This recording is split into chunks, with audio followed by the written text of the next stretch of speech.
This is GamesAtWork.biz, your weekly podcast about gaming, technology, and play. Your hosts are Michael Martin, Andy Piper, and Michael Rowe. The thoughts and opinions on this podcast are those of the hosts and guests alone and are not the opinions of any organization which they have been, are, or may be affiliated with.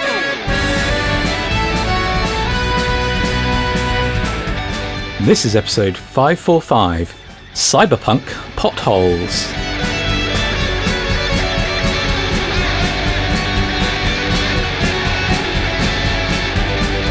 Hello and welcome again to GamesAtWork.biz, your weekly technology podcast.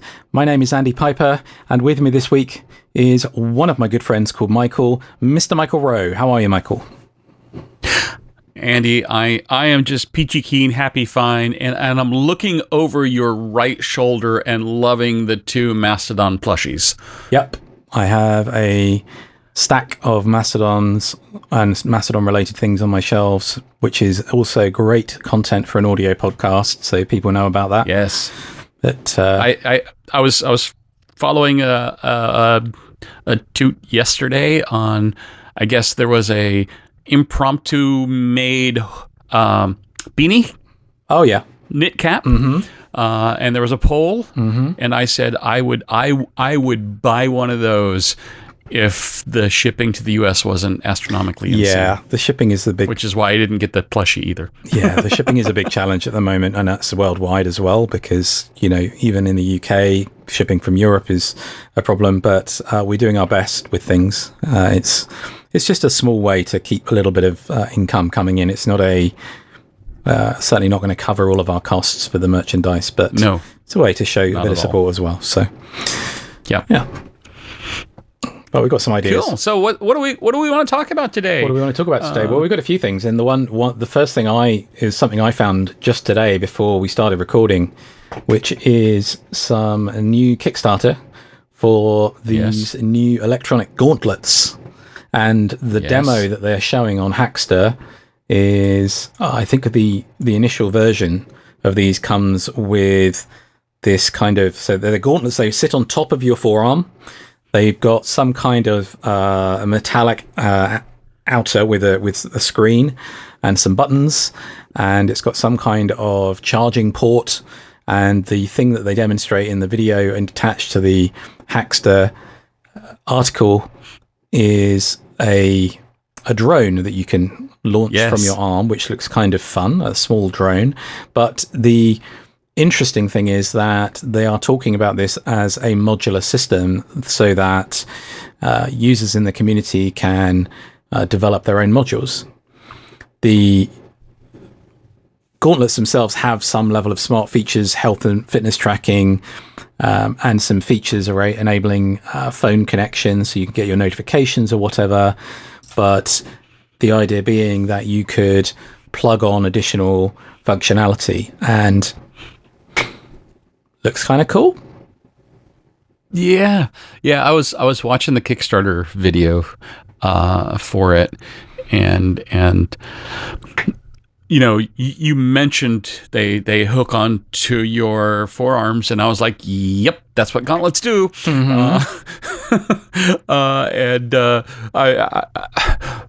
I was imagining use cases where it would be convenient to have more than a watch, right? But was not so bulky or invasive, or I don't even know what the right word is.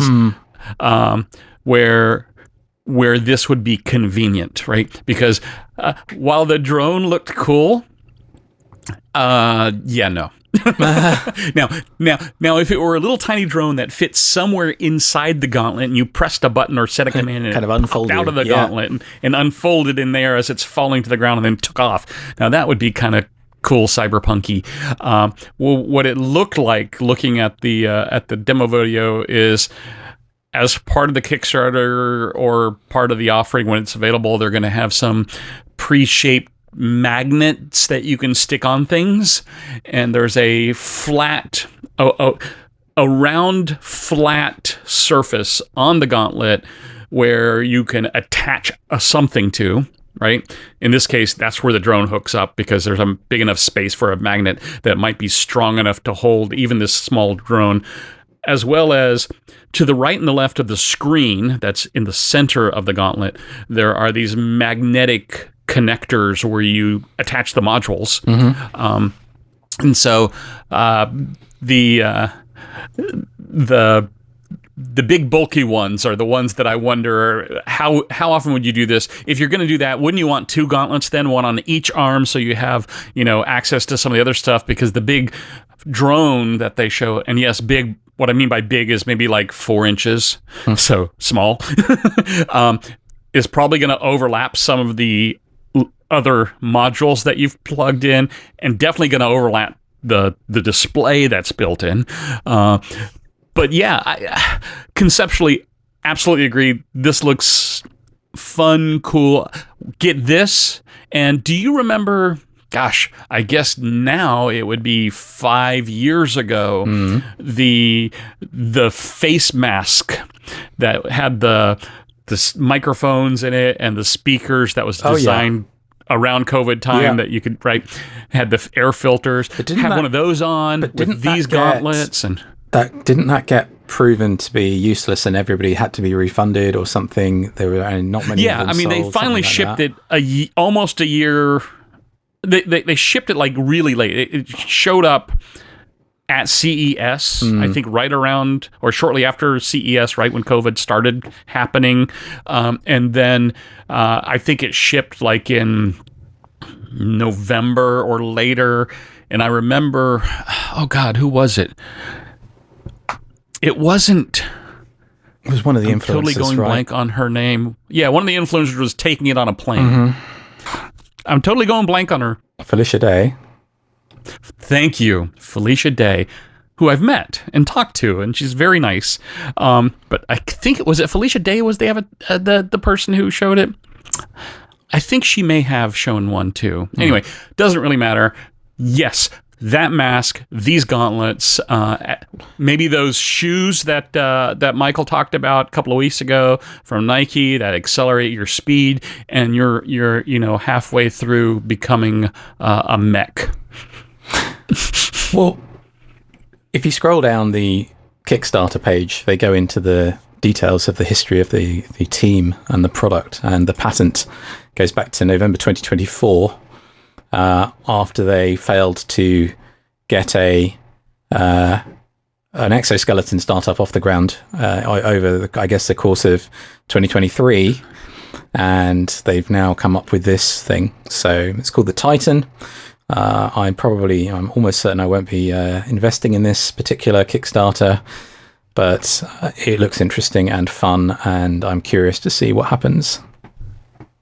Yeah, they've as of time of our recording, they have 14 left in their super early bird option, and 25 left in the early bird option, and 10 in the Kickstarter. So it's not got much of an uptick. I mean, there's a lot of people in the elite super early bird, relatively speaking. But that's because they're pledging they're pledging $599 to save $50 on the estimated retail of $650.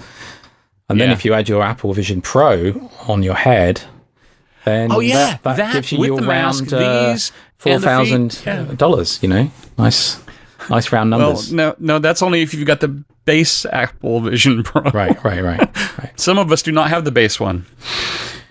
Talking of Apple and VR and virtual reality, augmented reality, we've spoken previously about the pivot last week about two different types of wearables that Apple may be making, and there's another story this week via 9to5 Mac about their smart glasses that allegedly are coming. There's another rumor which we haven't got a link for, which is that next week, so as the podcast comes out on Monday, Apple will be launching a series of new devices, probably including touchscreen Macs and colourful laptops. They're not going to launch the touchscreen Mac next week. That's going to be September. Well, did you see the little video clip with the Apple logo and the hand manipulating the Apple logo? We'll see. Yeah. There's rumors. Yeah. It's another rumor time. It's always rumors.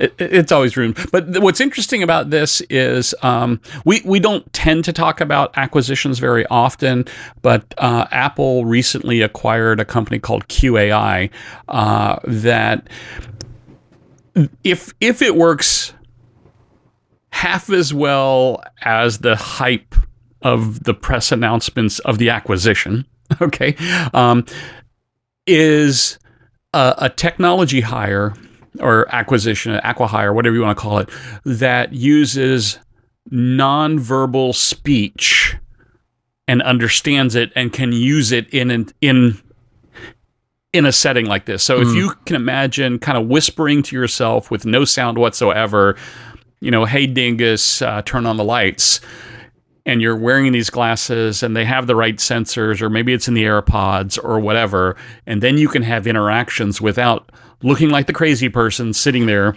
vibe coding in their glasses or something. I do that with the AirPods, where you can do the shake head or nod head interaction if you get a notification. Yeah, this is spoken words. Yeah, I see that. That's the thing that I find really interesting about this one, because I wouldn't mind having the UI elements of the Vision Pro in a much lighter, lower powered device, right? So glasses would be nice with that. I'm almost constantly in AirPods so that I can focus and do other things, right? So if I could get that with the visual overlays of some of the content of Vision Pro, but in glasses, and then the ability to not sound like a crazy person talking to myself out loud, I think this is a kind of a neat potential part for upcoming quote-unquote Apple glasses. Well, let's assume that I switch to Android in order to install this new app, which enables you to discover using Bluetooth and be warned if somebody wearing smart glasses is near you. Then were you wearing those glasses that you've just described and I was near you, my Android phone would tell me Michael's wearing those glasses and I wouldn't come near you. Yes. Yeah, but let's be honest. If it was Apple, it'd be so branded. It'd be like a giant, and instead of the tape on the bridge of your glasses, it would be an apple. That's probably true. Yeah. But yeah, I actually found that article interesting too. As London is supposed to be the most filmed, surveilled city on the planet. New York is starting to make a run for that money. Right? I have a high bar of privacy that I want. This is interesting because this came up recently in conversation at home about the Flock Ring hookup and exactly. the outrage, the uproar that happened after the Super Bowl commercial about the find the dog in the neighborhood, and then Ring have backed away from this partnership with Flock because of I believe the Flock saying which amendment? Well, it's not just that. Which amendment is it? Is it the Fourth Amendment? The right Fourth. to privacy, right? And well, there is no right to privacy amendment. Right. But it's right?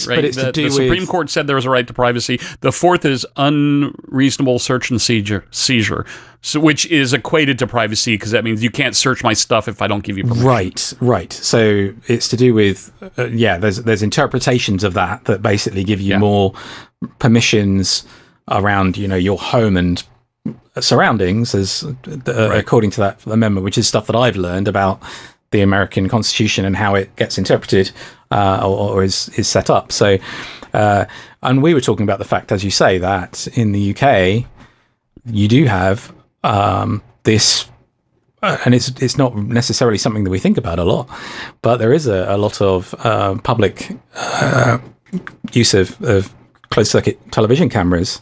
So some of the things that were being described in terms of what the Flock and Ring combination might be enabling is stuff that is potentially already possible in the UK. How commonly it's used, I can't comment on.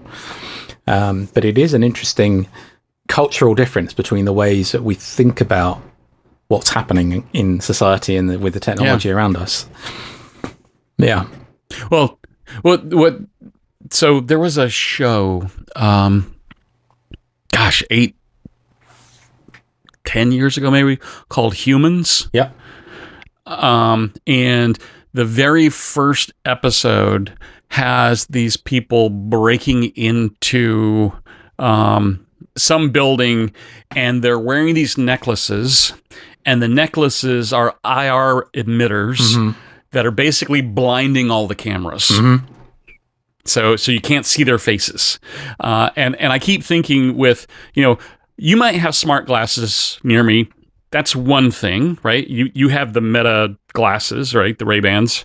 And you had the little the Oculus. Yep. What it wasn't Oculus. The Kickstarter version, basically. And one is knowing that you have glasses that could film.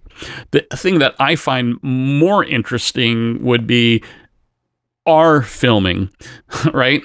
And then have, my gauntlet say, hey, you're filming. Immediately turn on a Bluetooth sensor on a necklace on my neck and hit the IR blaster so that you can't see me. So back to the cyberpunk, how the future society is going to deal with all of this. Well, I mean, because forgetting future society, let's all just be Muppets. Current society, yes. And did you get to watch the recent Muppet Show episode? No, it's on our backlog list of things that we keep meaning to go and watch on there. It was a Muppet Show episode. Period. The end. Quite well done. Yeah. I think we watched a couple of skits from it, particularly the musical ones, but I haven't seen the full thing. Well, what's interesting, I saw a toot this week about a Daily Dot article. Yes. That evidently Disneyland had a ride called Muppet Vision in 3D or something like that. Yeah. I never knew this. I don't think I've been to many Disney places over the years of my life. And what's interesting is the Disney Plus team has been approached by Brian Henson, I think, and asked to be able to make that ride, which is being shut down, and resurrect it as a VR experience for people. The assumption is this will be on the Vision Pro by default because, the relationships between Disney and Apple, etc. I remember reading something in the article that it is this same type of thing is being approached on other different virtual reality rides for the MetaQuest and other platforms, just VR platforms in general. I would think that Disney would want to make this one also available on other platforms. It would not be a Vision Pro exclusive. And having never seen it, but being a fan of the Muppets, this will be in my queue as soon as it's available. So the Muppets in VR for your headset or my headset coming soon, potentially. Yes. That sounds terrifying to me. But I'm going to have Depends on which Muppet it is, Muppet right? chickens flocking me from all directions. Yes. Speaking of flock. Yeah. Now, you were particularly entertained by a little video that was posted on Mastodon this week that... I was. And you were not as entertained. You kind of have to see it. And I don't know how well this is going to work again as a visual gag, given that our podcast is in audio. But let's see how you do. You want to definitely go to our show notes and click through to the Mastodon post and then watch the embedded video. So this is a... how to describe it? So it's a train on a track in a station, and you hear the announcement that the train is being delayed to leaving the station. Okay. And they open the doors to the train, and you're like, well, what's delaying it? And suddenly, an exact replica of that train at about 1/10 scale, maybe not that small, but pretty small, slides into view in the doors of the train, and you hear another announcement that a tiny train has delayed the train in the station, and its doors open up, and there is another 1/10 scale of that 1/10 scale tiny train, and it does this multiple times. I find this hilarious because I'm a big fan of the Tick, and the Tick, if you're familiar or not familiar with the Tick, was a superhero, and one of the statements of one of the characters on the Tick was, "I'm full of tinier men," and to me, this is full of tinier trains. So my part in this is trying to describe to the audience the look of sheer glee and delight as Michael described exactly what was going on in this video to us just then. It's fun. You've got to have fun every once in a while, and this was fun. There's another post we've got here under our art section this week, which is also a very visual one that is worth coming in and clicking through to. It's from Jason Kotka's blog, and he has catalogued a number of unusual views of the Winter Olympics that have just finished in Italy. And it is some quite beautiful photos using different techniques to create unique views of the games. So, for example, there is curling taken using that miniaturization technique, tilt shift, which gives you that kind of toy effect of the subject. There's other things using vintage cameras with multiple exposures. There's things using the thermal imaging cameras as well, showing, which of course is quite striking given a winter games where you've got the extreme cold of the surrounding and then the extreme heat of the human competitors. So it's really quite interesting and a different way of looking at the games.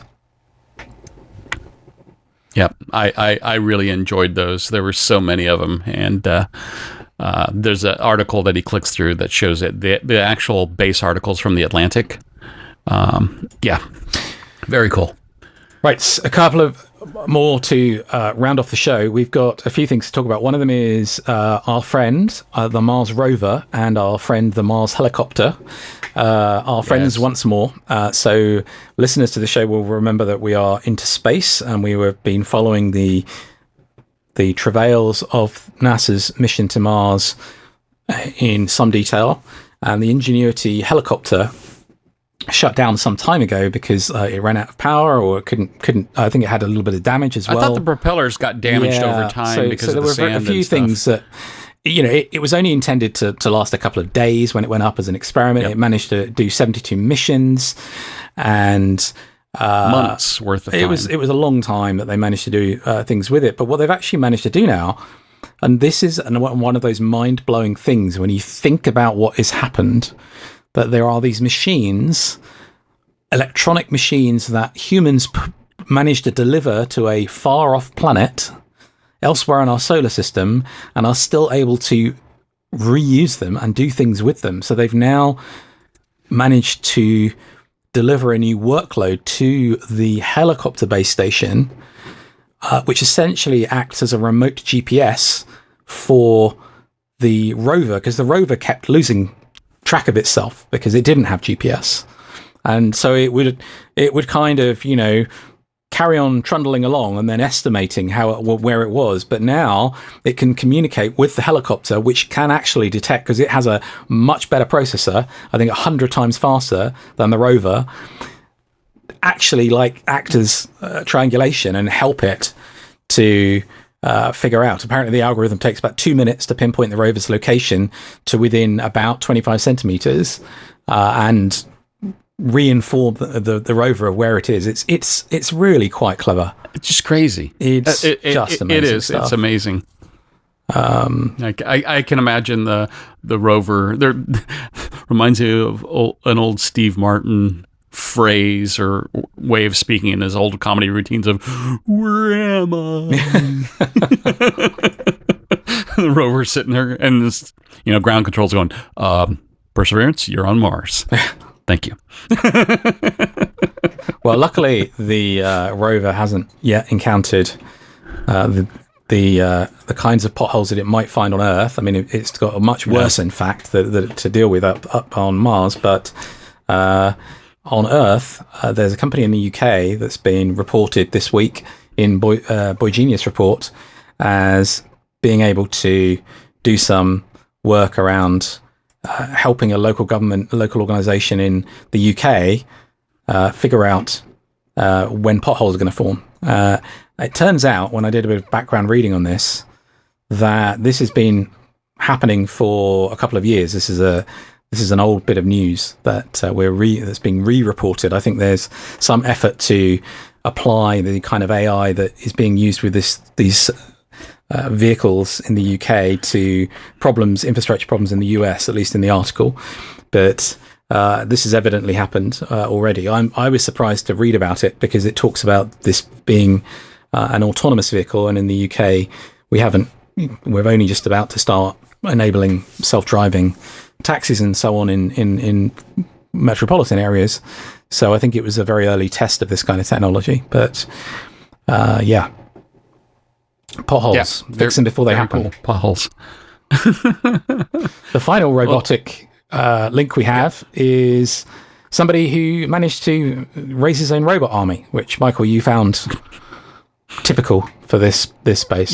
Yeah. So, and I think this has come across like all the newses in the US this week. I don't know how visible this one was in the UK, but so a geek like the rest of us decided that he just bought a new RoboVac, and it has IoT capabilities, has communication capabilities.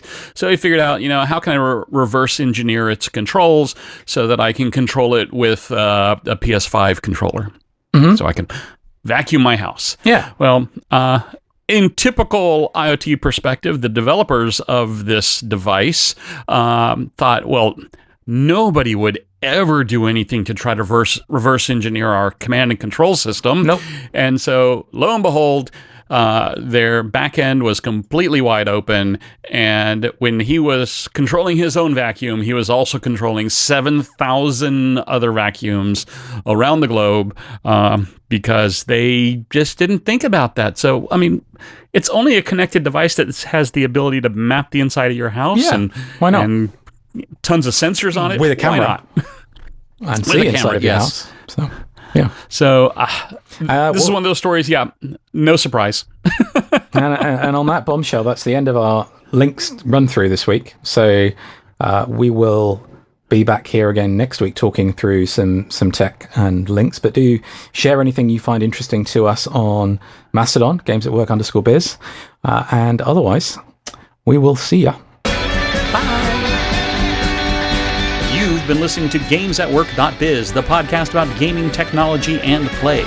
We are part of the Blueberry Podcasting Network, and would like to thank the band Random Encounters for their song, Big Blue. You can follow us at our website at GamesAtWork.biz.